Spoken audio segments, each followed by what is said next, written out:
à tous, c'est Virginie, je suis ravie de vous retrouver pour une nouvelle vidéo qui sera consacrée à la présentation de plein d'autres idées lecture. Je vais déjà vous faire un petit topo si vous le voulez bien de quelques minutes où je voudrais aussi vous présenter un album que j'ai fait. Alors je me suis lancée dans le scrapbooking, je ne sais pas du tout ce que vous en penserez, donc je voulais justement aussi vous présenter un petit peu tout ça et en profiter aussi pour faire un petit topo sur mes propres projets, donc avant de vous présenter tous les livres que j'ai à vous présenter dans la suite de la vidéo. Alors côté projet personnel, mon financement participatif donc pour ma dystopie futuriste Prison Game est toujours en ligne.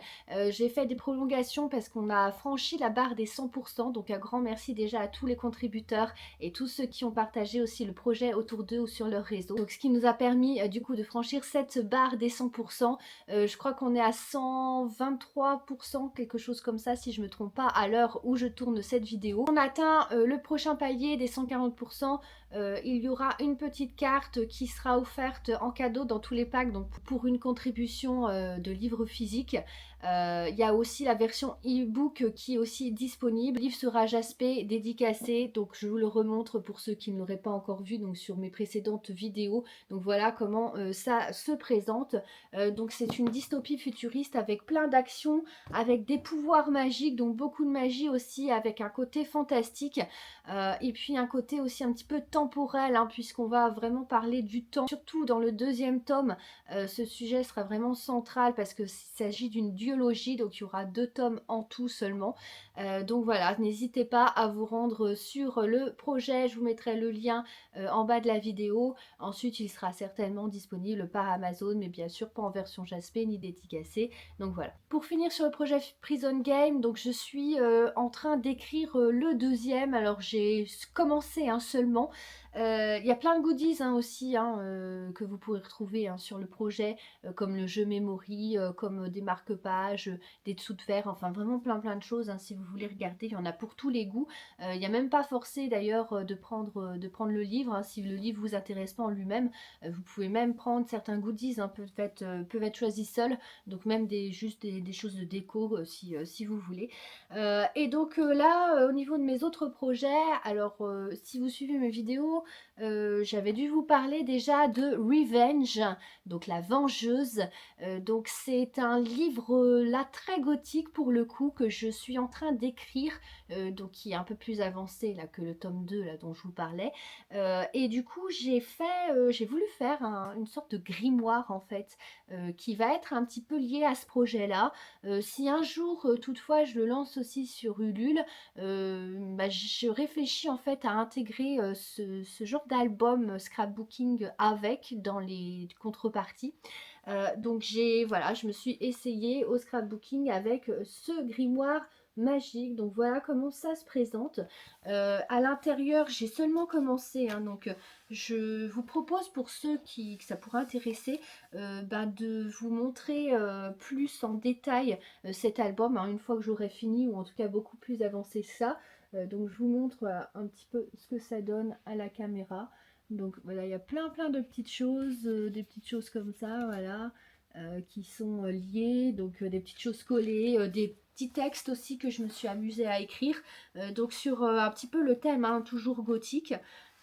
Vous avez aussi ça, voilà, donc ce genre de page là.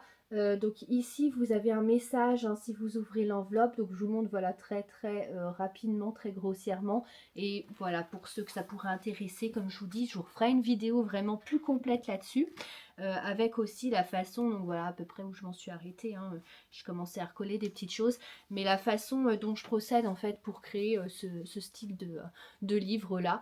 Donc voilà, ça vous intéresse, je vous montrerai également, j'ai toute une boîte avec plein de petits autocollants, qui me servent en fait, de petites choses qui vont me servir à cet album là. Si ça vous intéresse, n'hésitez pas à suivre la chaîne, la vidéo sera disponible peut-être dans quelques mois, je sais pas, le temps en fait de continuer. Et puis je vous montrerai aussi, je vous indiquerai les sites où j'ai trouvé en fait tous ces goodies là. Alors il y en a plus, la plupart je trouve ça sur AliExpress, mais il y a d'autres sites aussi où j'ai pu prendre des choses. Donc voilà, je vous ferai un topo vraiment plus détaillé si vraiment ce sujet vous intéresse. Pour vous faire donc très rapidement un petit topo donc sur mon histoire sur Revenge, donc vous avez un monde de vengeuses, donc les vengeuses qui sont des sortes de guerrières qui traquent le paranormal. Et là vous avez Revenge, donc qui est l'une d'entre elles, certainement la plus douée. Elle a une histoire très difficile parce que son père a été assassiné par un métamorphe, une sorte, même plus peut-être qu'un métamorphe, parce que bizarrement cet être-là a des pouvoirs vraiment qui dépassent l'imagination, et donc elle s'est jurée de le traquer et de le retrouver, cet être-là, ce monstre qui lui a volé sa vie.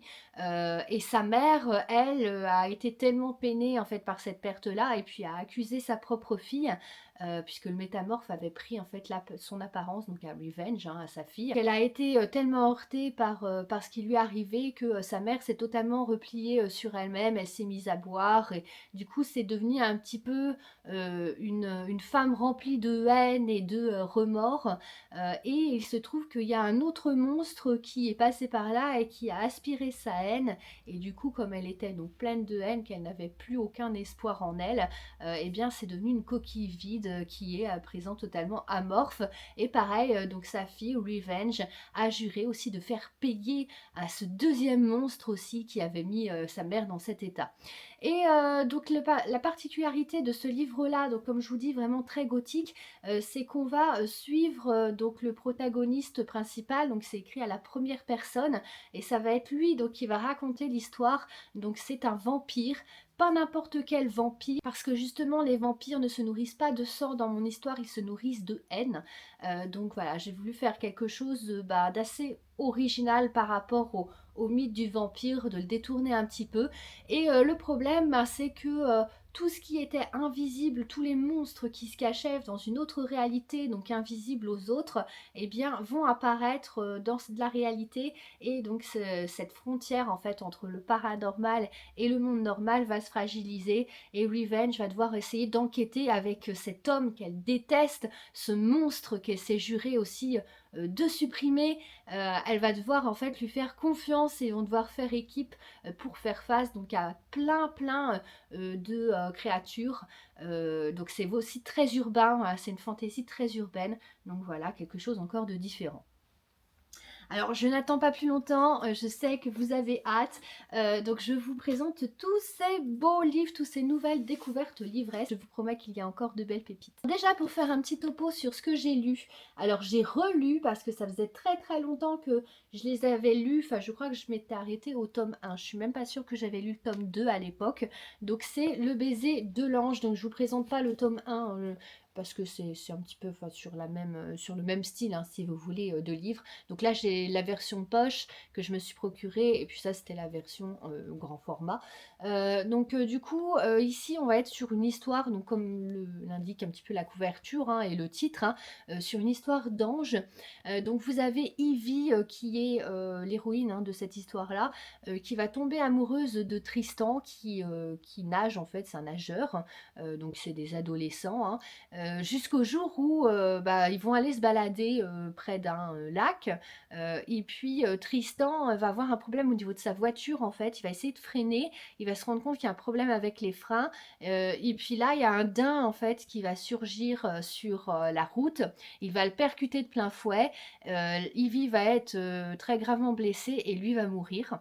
Et lui, donc Ivy, elle était déjà très croyante, elle croyait, elle avait plein de statuettes d'anges, et puis lui se moquait souvent d'elle en fait à ce propos-là, et puis il était du coup très loin de savoir qu'il allait lui-même être réincarné en ange. Et donc là il va rencontrer une autre fille en fait qui est dans le même cas, qui elle était actrice aussi, qui est morte jeune, qui est aussi en ange, et elle va lui apprendre qu'ils ont une mission à effectuer pour espérer accéder à l'au-delà, donc à l'autre côté. Et lui il va se jurer en fait de protéger Ivy, d'autant qu'un meurtrier va être sur ses traces. Donc c'est quelque chose qui ressemble, voilà, à un thriller fantastique. Alors dans le premier tome, j'ai trouvé que le premier tome était, enfin peut-être un petit peu long, j'irais plus ado, enfin on se concentre vraiment sur leur histoire à Tristan et à elle. Donc on en oublie peut-être un petit peu l'action. Enfin voilà, j'ai trouvé un peu moins bien. Mais plus on avance dans l'histoire, en fait, mieux c'est. Enfin en tout cas selon moi. Déjà le tome 2, je trouve ça beaucoup plus intéressant. Et le tome 3, bah forcément avec la confrontation du meurtrier. Donc j'ai trouvé qu'il y avait beaucoup de suspense. Donc c'était vraiment des livres sympas. Et ensuite, donc je suis en train de lire le premier tome de À la suite, parce qu'il y a une suite aussi en 3 tomes. Donc c'est Le Retour de l'Ange. Donc pour l'instant, je peux pas vous faire un topo parce que j'en suis vraiment qu'au début. Mais ça va être une sorte de suite. Je sais pas trop en fait comment ça va s'enchaîner vraiment. Mais en tout cas, voilà, on va retrouver Ivy, on va retrouver ses amis. Donc à suivre. Et puis je vous ferai un topo quand je l'aurai lu. Alors après, j'ai reçu pas mal de financements participatifs. Donc j'avais fait l'acquisition donc sur le site Ulule. Hein. Si vous suivez mes vidéos, vous savez que je lance aussi quelquefois mes propres projets, mais je contribue également beaucoup aux projets des autres. Pour vous faire un topo, en fait, j'ai dû contribuer, je crois, à plus de 150 projets pour le moment. Et donc là, c'était un 3e tome. J'avais beaucoup aimé les 2 premiers que je trouvais très originaux. Donc c'est Masque et Monstre. C'est le 3e tome, Devenir autre. Donc voilà, un très très beau livre. Hein, là encore, hein, les autres aussi étaient très jolis. Les autres, le premier, je crois au moins. Mais le 2e, j'ai un doute. Mais je crois que les 2 autres étaient aussi jaspés. Et donc celui-là qui a aussi un jaspage vraiment très sympa. Donc voilà comment ça se présente. Donc j'ai hâte aussi de le lire. Il y avait des petites choses avec. Voilà, ça doit être ou pire, je crois. Donc c'est tout un univers en fait fantastique. À l'intérieur aussi, c'est bien présenté. C'est présenté sous forme un peu de livre hein, comme ça. Et donc du coup, vous avez aussi à un moment donné des images. Donc des illustrations vraiment sympas. Il y en a certaines en couleur. Donc voilà. Je vous montre un exemple. Il y en a d'autres à la fin du livre qui sont présentés sous forme de croquis, donc avec des descriptions comme une petite sorte aussi, une sorte de petit grimoire, enfin de petit carnet hein, plutôt, parce que c'est quadrillé. Donc voilà, j'ai beaucoup aimé ouais, les 2 premiers. Après, c'est des personnages assez particuliers. Hein. Donc je vous avoue que voilà, c'est assez, comment je dirais, je dirais pas violent, mais c'est pas le mot que je cherche, mais assez sombre quand même, je dirais, comme type d'histoire. Et puis c'est assez, j'ai presque envie de dire spécial. Enfin, il y a vraiment une originalité là-dedans, alors qui peut plaire ou ne pas plaire. Moi, je sais que je trouve ça vraiment quand même très intéressant comme livre, mais en tout cas, voilà, parce qu'il y a un folklore vraiment développé, c'est vraiment un autre monde, on pénètre dans un autre monde. Donc, et puis on suit, si je me trompe pas, je crois 2 sœurs qui sont sorcières, je crois, qui vont en fait mettre les pieds là où il ne faut pas et donc qui vont se retrouver en danger. Donc avec des sortes de monstres aussi qui vont intervenir en fait dans cette histoire. Voilà, si vous aimez les univers un petit peu détonnants comme ça, détonnants et étonnants même, je vous le conseille, je vous conseille ces livres. Après, là encore, un autre financement participatif, c'est Les Princes Vampires, l'intégrale qui se présente comme ça, là, un très beau livre là encore, jaspé, j'aime beaucoup le jaspage hein, là aussi, on est vraiment dans quelque chose sur le thème de très gothique, de très vampirique. Donc ici, toute couronne a un prix, voilà. Je sais pas s'il y a un résumé, ça doit être là, parce que vous avez en fait un petit fascicule comme ça avec où vous retrouvez tous les livres en fait de cet auteur. Vous avez aussi un petit overlay comme ça, voilà, sur papier et calque. Un petit marque-page. Un deuxième overlay aussi. Alors, je vais pas le montrer celui-là parce qu'il est un petit peu, ça fait un petit peu érotique, hein, on va dire. Donc, je suis pas sûre que ça passe sur YouTube si je vous le montre, hein, le deuxième. Mais voilà, donc on a un petit côté aussi comme ça, un petit côté, je dirais sensuel. En tout cas dans les overlays, donc je pense que le contenu doit être un petit peu comme ça aussi, peut-être pas forcément du coup young adulte, hein. Je sais pas s'il y a des, comme ils disent, des trigger warnings, enfin des avertissements au contenu, je suis pas sûre d'en avoir vu, mais enfin, je vous ferai un topo de toute façon, hein, là encore, quand j'aurai lu. Je vous lis juste ce qui est marqué hein, sur ce petit fascicule-là, ce qui doit être donc le résumé. Donc il y a 3 tomes en un, si je me trompe pas, ça doit être ça. Donc Ryan est l'héritier du trône des vampires, une place qu'il exècre depuis plus de 100 ans. Lors d'une énième sortie pour oublier sa condition, il commet l'irréparable, il mord une humaine. Pire, il en fait s'allier par accident. Un acte qui pourrait entraîner une rébellion contre la famille royale et les condamner à mort. Alors que son mariage avec une noble approche à grands pas, Ryan n'a d'autre choix que de cacher son secret. Mia est une étudiante qui se remet d'une rupture difficile. Quand elle croise la route de cet homme mystérieux en soirée, elle craque. Mais ce coup d'un soir se transforme en cauchemar, elle se retrouve propulsée bien malgré elle dans le monde des vampires. En pleine transformation, elle va devoir trouver sa place et survivre. S'en sortiront-ils au milieu des complots et des faux semblants? Quelles seront les conséquences de ce lien entre eux qui ne cesse de se renforcer? Et surtout, l'accident qui les a réunis en était-il vraiment un? Une trilogie à découvrir. Et ensuite, je crois que c'est le dernier financement participatif, si je ne me trompe pas, que je voulais vous présenter dans cette vidéo. Je vous avais présenté le premier tome déjà, où je vous avais fait un topo dans une vidéo précédente. Comme vous le savez, je suis régulièrement leur dernière parution. J'ai, je crois, tous leurs beaux livres. Oui, il me semble, hein, ne pas me tromper en disant ça. C'est donc les éditions Twinkle hein, qui font vraiment de très beaux livres. Et là, vous avez le deuxième tome, donc Ambre Lame.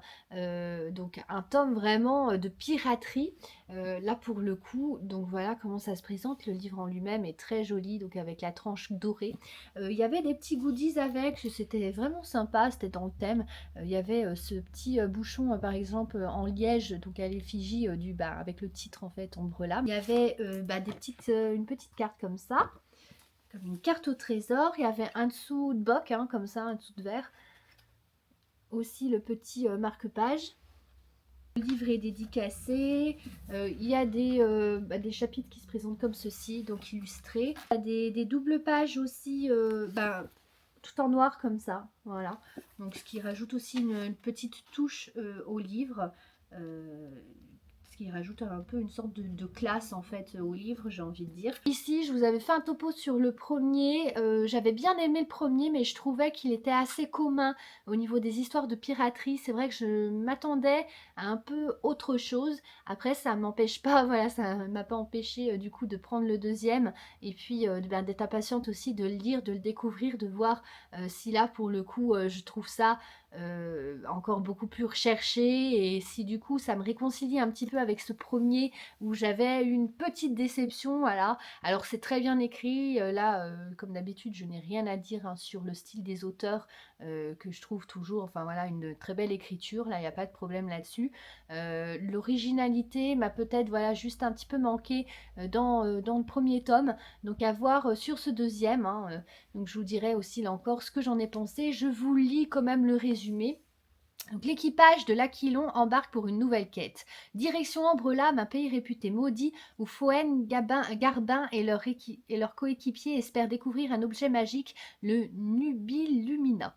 De son côté, Brumaire est persona non grata au royaume de Révolution depuis les événements auxquels il a été mêlé. Flanqué de son acolyte Fructidor, il va reprendre la mer dans le vieux sloop de son père, sans savoir qu'une passagère clandestine se cache à bord. Donc voilà, hâte aussi de découvrir tout ça et de vous faire un topo. Après, donc quelques autres livres.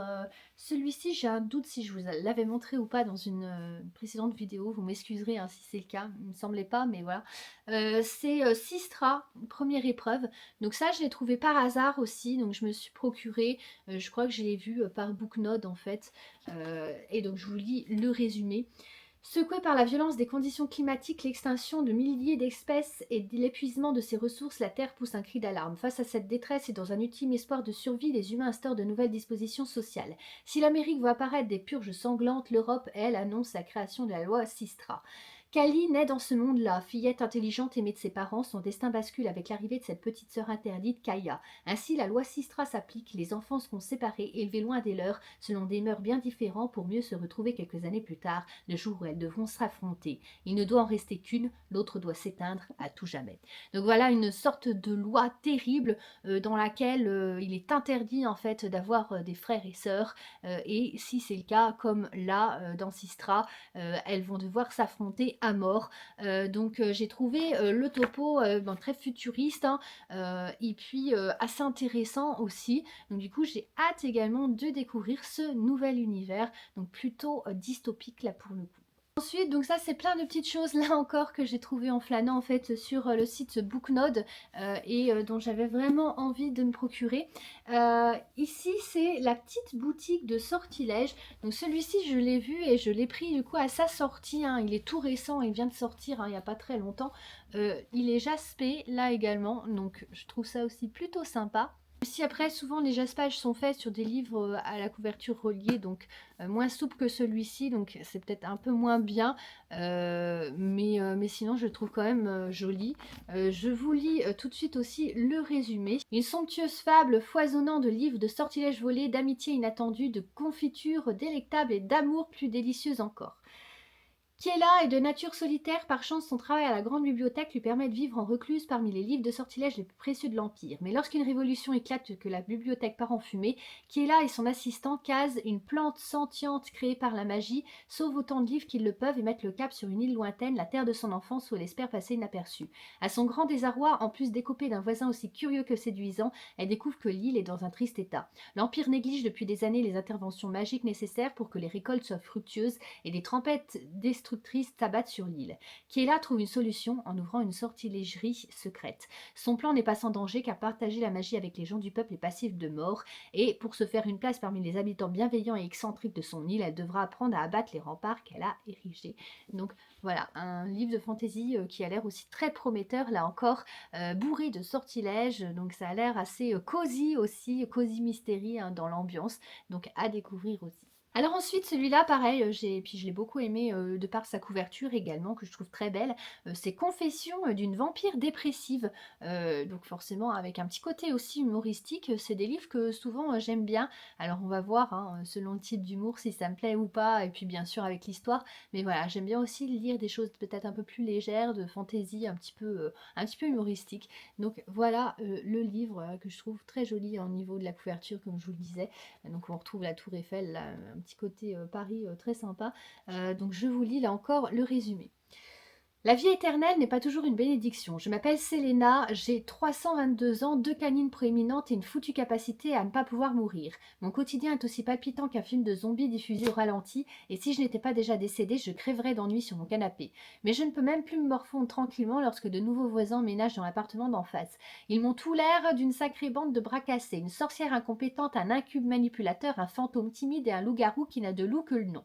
Ils sont absolument insupportables, pourtant je dois bien l'avouer, en les côtoyant, j'en viens à me demander si l'immortalité n'a pas encore quelques bonnes surprises en réserve. Et bien sûr, c'est ce moment que choisit une ancienne société secrète pour refaire surface dans les rues de Paris, décidée à exterminer tout ce petit monde. Je pourrais ignorer cette menace et laisser mes voisins se faire trucider par ces malades, ou pas. Donc voilà, je trouve qu'il y a un petit humour vraiment sympa, assez piquant, donc hâte aussi de le découvrir. Alors après, là j'en ai beaucoup entendu parler de celui-là, enfin j'ai vu des publicités donc à ce propos-là, et du coup j'avais envie aussi de le découvrir.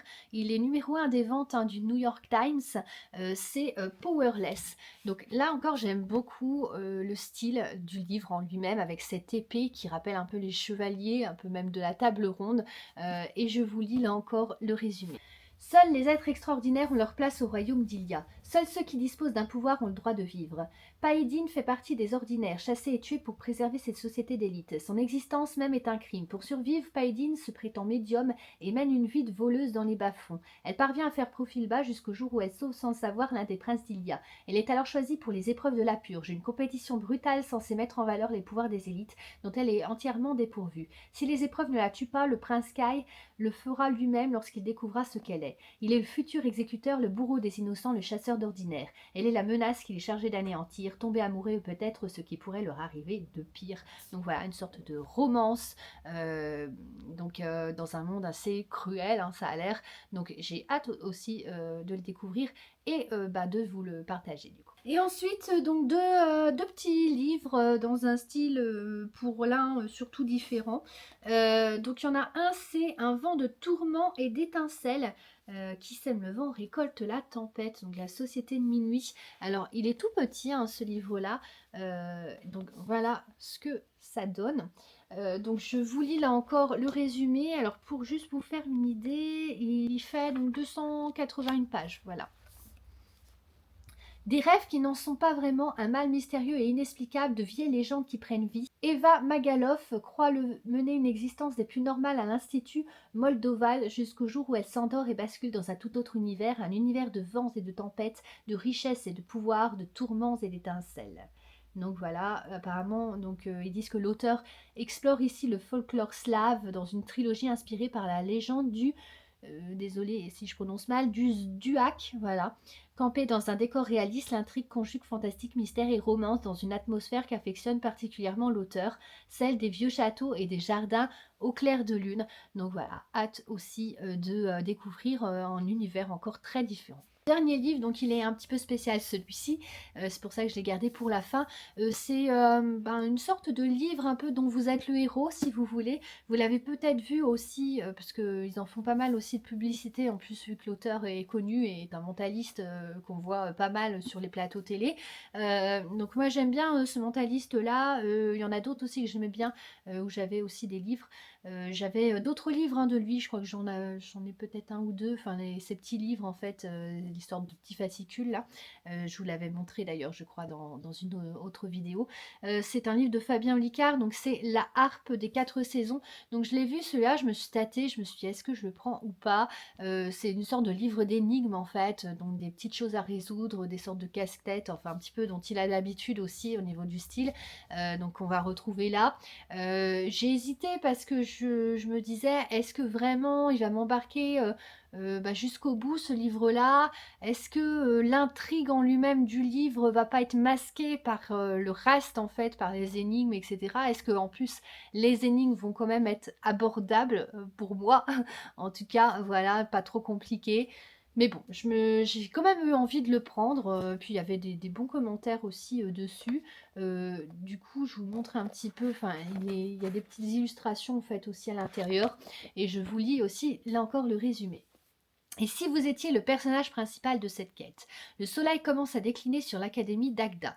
Votre regard embrasse l'immense dortoir, ce lieu de vie austère mais fort d'une grande camaraderie entre les apprentis. Vous vous apprêtez à y passer une dernière nuit et surtout demain un dernier jour. Et s'il marquait le commencement d'une quête d'une ampleur magistrale, donc dans cette première fiction de Fabien Olicard, vous déciderez de la route à suivre, des aventures à vivre et des risques à courir pour découvrir les secrets de Dagda. Prenez le livre, un dé et un crayon pour accomplir votre destinée. Donc voilà, une sorte de livre-jeu comme ça, donc que j'ai hâte aussi de découvrir. Donc voilà, c'était tout pour cette vidéo. J'espère que là encore elle vous aura plu. Comme d'habitude, comme je dis toujours, n'hésitez pas à me laisser vos impressions sur le contenu. S'il y a des livres qui vous intéressent, que vous avez envie de découvrir, s'il y en a d'autres que vous avez déjà lus, ce que vous en pensez aussi. C'est avec plaisir que je vous lirai et que je vous répondrai. Puis si vous avez des conseils, n'hésitez pas aussi à me les soumettre.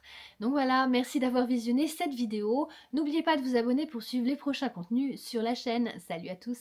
Une vie en couleur qu'on embrasse, danse jusqu'à ce que tout se casse.